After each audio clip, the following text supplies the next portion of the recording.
Welcome everybody. This is not a watch video. This is actually the speedometer out of my 1950 Willys station wagon, and it wasn't working. So basically I'm fixing it, and what you need to do is, pull off the hand, which indicates the speed.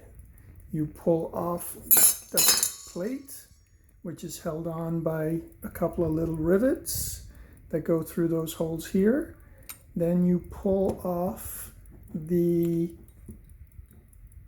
magnet assembly with, look at that, it's a hairspring to keep the speedo from bouncing around too much.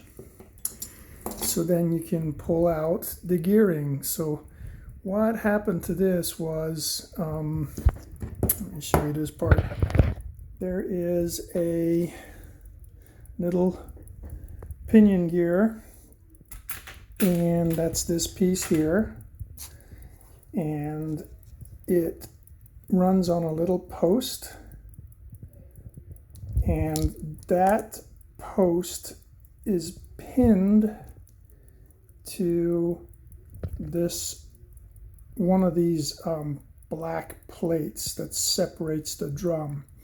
So basically, as the tenths go over, it turns the pinion gear, and then as it comes around, it hits a notch inside and flips on the miles by one each time. And there's a series of those going through all the way to the end. So what happened with this was the pinion gear post came loose, the pinion gear got stuck and wedged itself inside between this drum and this drum and jammed the mechanism, and that's why you can see that bent ear where it was getting forced against the frame. So these sit into the frame here, and they butt up against that top frame and are locked in place, and those plates don't move, and then as the gears drive, they turn over the numbers. Now this is destroyed inside. It's so rough, and it's cast pot metal, and it can't really be polished or fixed, and there's all the little keyways in there that help the pinion turn over. The gears are destroyed, and again, so are the gears on this. It's toast. So when it jammed up, also it forced the teeth of the drum into this worm gear here, which is the third worm, and basically, I don't know if you can see, but the gear on the drum ate its way through the worm, and eventually it bent the teeth over on the drum, which I've straightened. So now we are going to be replacing with a new replacement drum and a new replacement worm gear, and that'll have to be cleaned up and installed inside, and the speedo plate will have to be re-riveted. You just basically cut the heads off these rivets.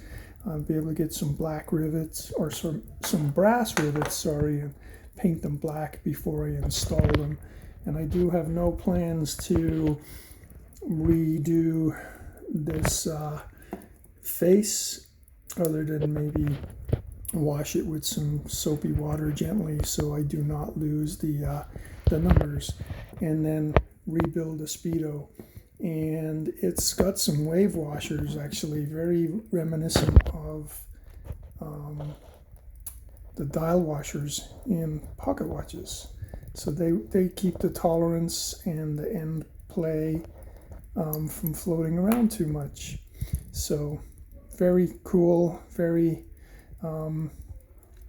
fun project for me to take this apart and to rebuild it. Now it's really interesting that the way these work is the speedo cable drives this part here, which is a magnet There's no physical connection between this part and the needle that shows the speed. It's just a magnet rotates inside this cup, and that's what spins the whole mechanism and tells you the speed, so that, you know, there's no direct link. So if the speedo cable breaks or anything, there's no actual, you know, physical power to destroy the inside of the speedo. And if the needle gets stuck or something happens with the gearing, well, the speedo cable can also keep spinning, and, you know, the needle will just stay stuck if it catches on the dial or something. So very interesting the way they do it. But this is my project for today. I've taken a break from the FP chronograph, which, you know, is in process, and I thought I'd just do this, take a break. All right, thanks for watching. Bye.